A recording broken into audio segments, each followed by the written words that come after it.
Avant de plonger dans cette histoire incroyable, pensez à vous abonner à la chaîne et à activer la cloche. Ici, chaque récit a quelque chose à dire, et vous ne voudrez pas en manquer un seul. Rachel Miller se réveilla ce matin-là avec un nœud douloureux dans l'estomac, un mélange d'angoisse, de faim, et d'épuisement qui lui collait à la peau depuis des semaines. Le ciel au-dessus de Wichita, cette petite ville tranquille du Kansas, était encore d'un gris bleu profond, annonçant l'aube. La ville dormait encore, mais dans le petit appartement au-dessus de l'ancienne quincaillerie, les murs fins laissaient passer les premiers pleurs d'un bébé. Ellie. Son fils. Son monde. Rachel se redressa lentement, le corps lourd, comme si chaque muscle portait le poids des mois de fatigue accumulés. Elle ne dormait plus que par tranches, entre les tétées, les pleurs, les cauchemars. Son matelas n'était qu'un vieux rectangle de mousse posé à même le sol, entre deux murs délavés. Il faisait froid. L'air sentait l'humidité, la poussière, et l'ancien. Elle frotta ses yeux brûlants, repoussa les couvertures, et se leva sans un mot, comme une machine bien rodée. Son corps connaissait la routine. Elle traversa la pièce sombre et se dirigea vers la minuscule cuisine. Une ampoule nue pendait au plafond, clignotante. Elle ouvrit le frigo. Il fit un bruit long et creux, un bourdonnement triste. Vide. Pas une goutte de lait. Pas de nourriture. Pas même une vieille pomme ratatinée. Elle se retourna et fouilla les placards. Rien, à part une boîte de céréales vide et une tasse cassée dans laquelle elle gardait ses petites économies. Elle la prit, la secoua. 4 pièces. Même pas de quoi acheter une demi-bouteille d'eau. Puis elle regarda Ellie, dans son petit berceau de fortune, une caisse en plastique entourée de couvertures en train de pleurer doucement, les poings levés. Son front était humide. Sa bouche tremblait. Il avait faim. Et elle n'avait rien à lui offrir. Le désespoir monta en elle comme une vague. Elle s'agenouilla lentement à côté du berceau, posa sa main sur le ventre du bébé pour l'apaiser. Elle chuchota, la voix brisée. « Je suis désolée, mon cœur. Maman va trouver une solution ? Je te le promets. » Ses mains tremblaient. Son regard balaya la pièce. Que pouvait-elle vendre ? Elle n'avait plus de meubles. Plus de bijoux. Plus de vêtements de valeur. Rien, sauf cela. Elle se leva, franchit lentement les quelques pas vers la commode bancale au fond de la pièce. Elle ouvrit le tiroir du bas, avec précaution, comme si elle touchait un sanctuaire. Elle en sortit une petite boîte en velours bleu nuit. À l'intérieur, posée comme une promesse oubliée, se trouvait la bague. Une bague en or blanc, fine, sobre, délicatement sertie d'un petit saphir bleu. L'éclat de la pierre, même dans l'obscurité, semblait capturer une lumière ancienne. C'était la bague de fiançailles que Mark lui avait offerte, 3 ans plus tôt, lors d'un pique-nique dans un parc de Wichita. Elle se revit, riant, surprise, les mains dans ses cheveux, le regard de Mark brillant de timidité et d'amour. Mais ce souvenir, aussi précieux soit-il, appartenait à un autre temps. Un temps révolu. Mark n'était plus là. Il avait été tué par un chauffard ivre par un après-midi d'hiver, alors qu'il traversait la rue pour acheter une boîte de chocolat chaud pour elle. Il n'avait jamais vu son fils. Rachel, enceinte de 8 mois à l'époque, avait dû affronter l'accouchement seule. Et depuis, chaque jour était une lutte. Elle referma la boîte d'un geste lent.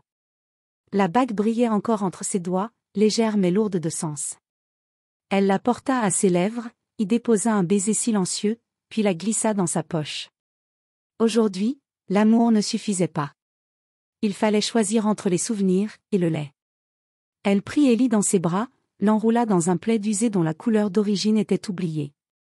Le vent sifflait contre les vitres. Une pluie fine tambourinait sur le toit. Rachel attrapa son manteau élimé, mit son sac sur l'épaule, puis descendit les escaliers en bois en silence. Elle ne savait pas exactement ce qu'elle allait obtenir pour la bague. Peut-être $50, peut-être plus. Mais peu importait. Si elle pouvait acheter du lait, quelques couches, et peut-être un peu de pain, ce serait déjà une victoire. Dans la rue, les lampadaires jetaient une lumière blafarde sur les trottoirs mouillés. Les vitres des commerces étaient encore couvertes de buée. Elle marcha, tenant son fils contre elle, sentant la morsure du vent, l'humidité de la pluie percer ses vêtements. Ses pas la menèrent jusqu'à Anderson's Jewelry, une bijouterie ancienne qu'elle connaissait de nom, située sur Jefferson Street, en face de la bibliothèque municipale. C'était un petit magasin en bois, avec une devanture simple, une vieille enseigne dorée à moitié effacée par le temps. Mais il avait une réputation, celle d'un bijoutier honnête, discret, un homme un peu bourru mais juste. Rachel inspira profondément, puis poussa la porte. Un carillon discret retentit. Elle entra, le cœur lourd, les mains froides, mais le regard déterminé. Aujourd'hui, elle allait vendre un souvenir, pour nourrir l'avenir. Walter Anderson était un homme de peu de mots, mais de beaucoup de souvenirs. À 72 ans, il tenait encore sa boutique avec la régularité d'un métronome. Chaque matin, il ouvrait les rideaux de velours, dépoussiérait les vitrines, nettoyait les montures, ajustait les lumières pour que chaque bijou brille juste ce qu'il faut, pas pour impressionner, mais pour raconter quelque chose. Sa boutique, Anderson's Jewelry, avait résisté au temps, aux centres commerciaux, aux sites en ligne et même à 2 cambriolages. Elle était comme son propriétaire, sobre, patinée, profondément enracinée dans la vérité d'un travail bien fait. Walter n'était pas un simple vendeur. Il était artisan. Un sculpteur de sentiments, un orfèvre des promesses silencieuses. Il ne créait pas de bijoux de série. Chaque pièce naissait d'un croquis, d'un silence entre 2 clients, ou d'une confidence entre les larmes et l'espoir. Il avait vu passer des amoureux nerveux, des hommes infidèles aux poches pleines, des voleurs de passage aux regards fuyants, et aussi des femmes brisées, venues troquer un souvenir contre un peu de survie. Mais ce jour-là, alors que la pluie traçait des sillons sur la vitre de sa devanture, il entendit la clochette de la porte résonner plus doucement que d'habitude.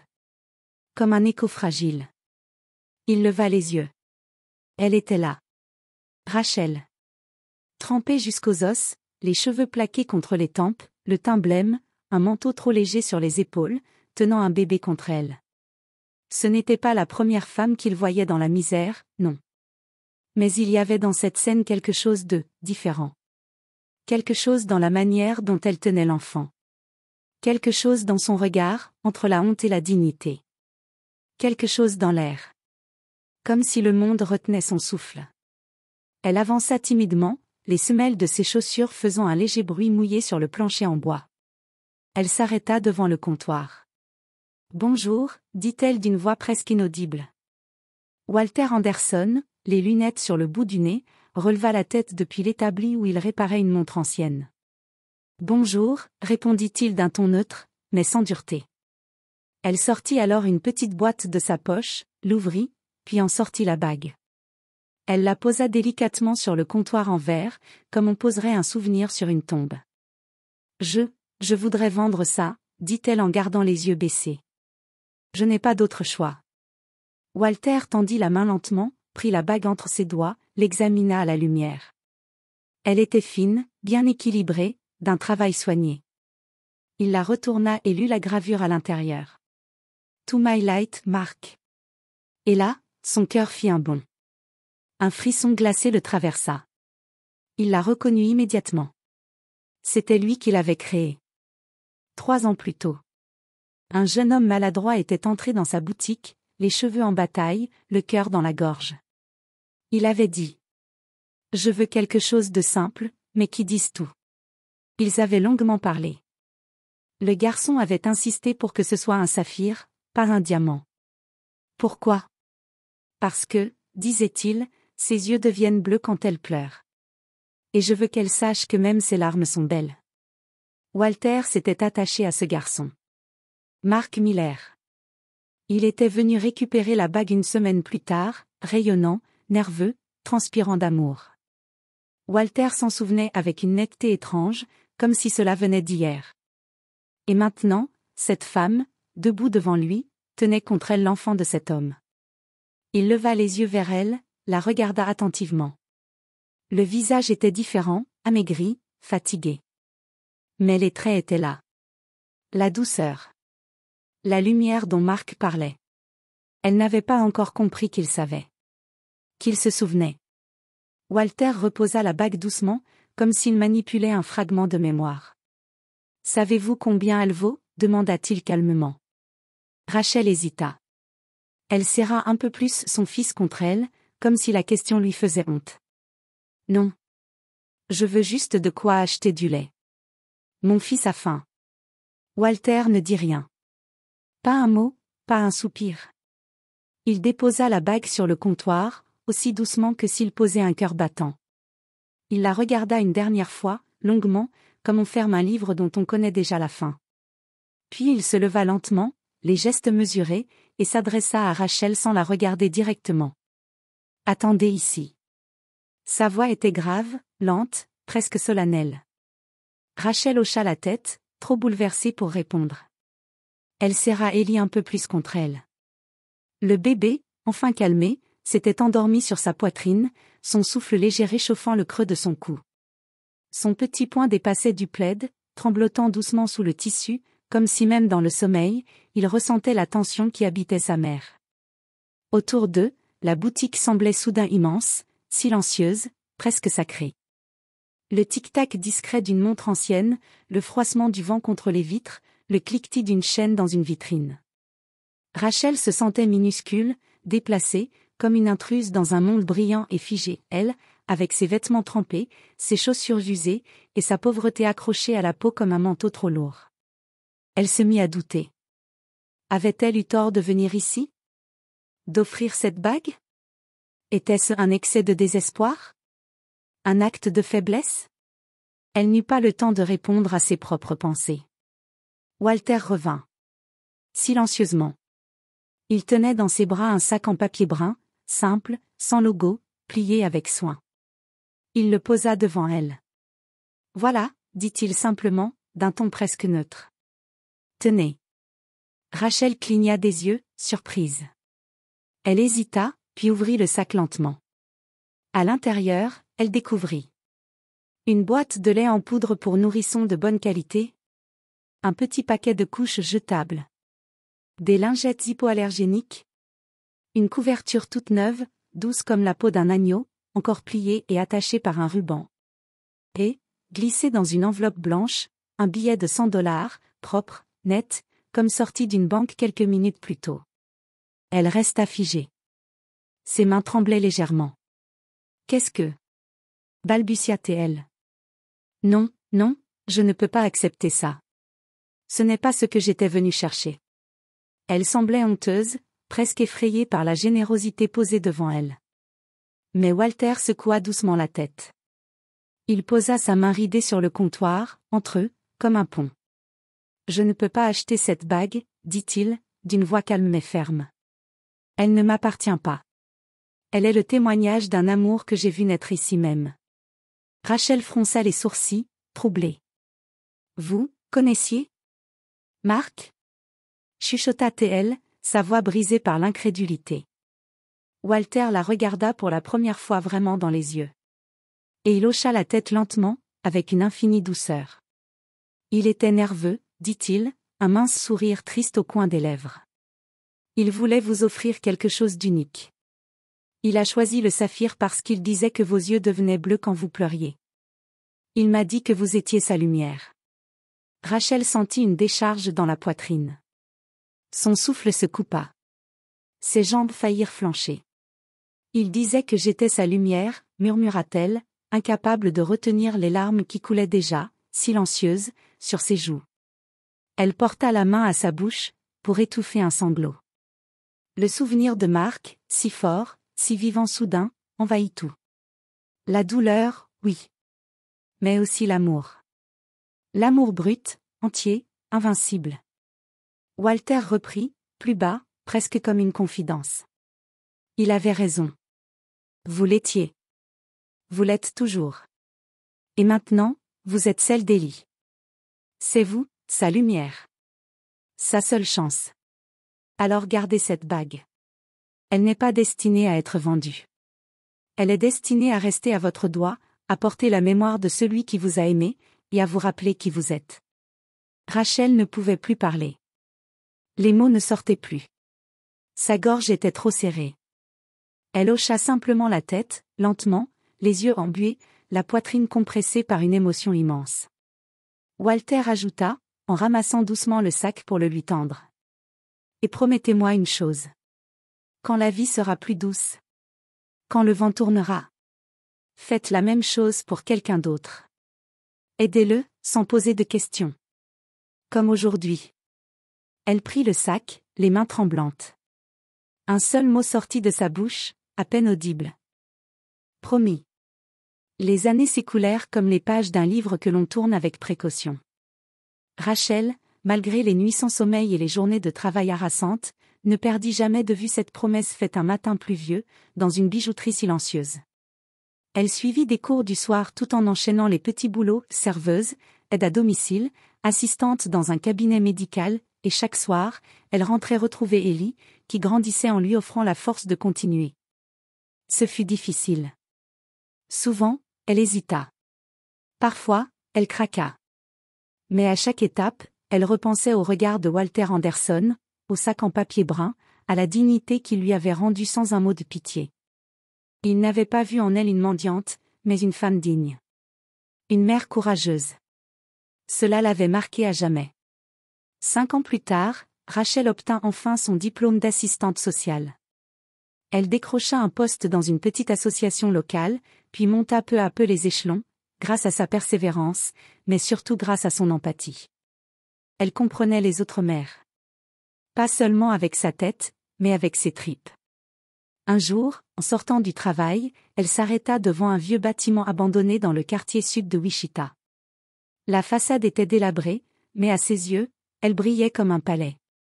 Elle sourit. L'idée mûrissait en elle depuis longtemps. 1 an plus tard, ce bâtiment devint le centre de soutien pour mères en difficulté, qu'elle baptisa avec émotion. Elias Light, la lumière d'Eli. Ce centre n'était pas une simple structure d'accueil. C'était un refuge. On y trouvait des dortoirs temporaires, des formations de réinsertion, une garderie, une petite cuisine communautaire, mais surtout, de l'écoute, du respect, et de l'espoir. Rachel accueillait chaque femme avec la même tendresse que celle qu'elle aurait donnée à elle-même, des années plus tôt. Beaucoup pleuraient en entrant. Beaucoup repartaient changés. Et quand on lui demandait pourquoi elle faisait tout cela, elle répondait souvent avec un sourire. Parce qu'un jour, on m'a vue. Vraiment vue. À l'occasion de l'inauguration officielle du centre, une cérémonie fut organisée. L'événement attira la presse locale, des élus, des voisins, mais surtout, des femmes. Des mères. Des enfants. Ceux qu'elle avait aidés, et ceux qu'elle allait encore aider. Rachel prit la parole, debout devant un pupitre modeste, les cheveux ramenés en chignon, un collier simple autour du cou. Dans la salle, un silence total régnait. Mais au premier rang, assis discrètement dans son costume sombre, se trouvait Walter Anderson.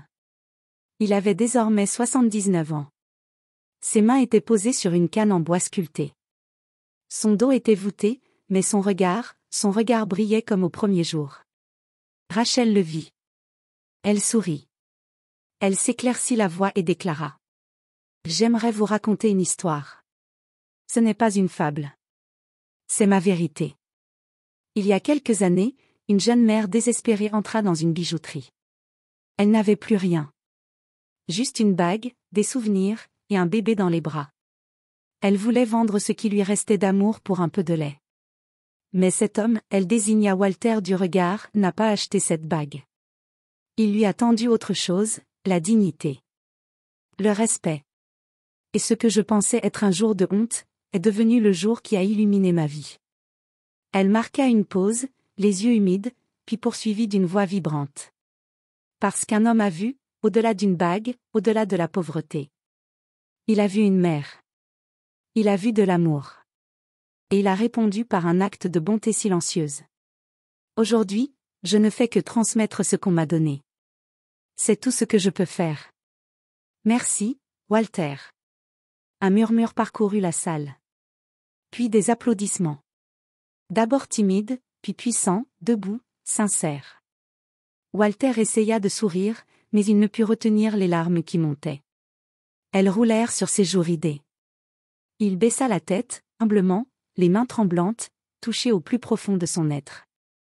Quand la cérémonie fut terminée, Rachel vint s'agenouiller devant lui. « Vous m'avez sauvé » murmura-t-elle. « Maintenant, Je peux aider les autres. Grâce à vous. Walter hocha la tête, incapable de répondre, puis il tendit une main fragile qu'elle serra avec tendresse. Et tandis que les lumières du centre s'allumaient une à une pour accueillir d'autres âmes blessées, une promesse se perpétuait. Celle qu'un acte de bonté, même discret, peut éclairer 1000 vies.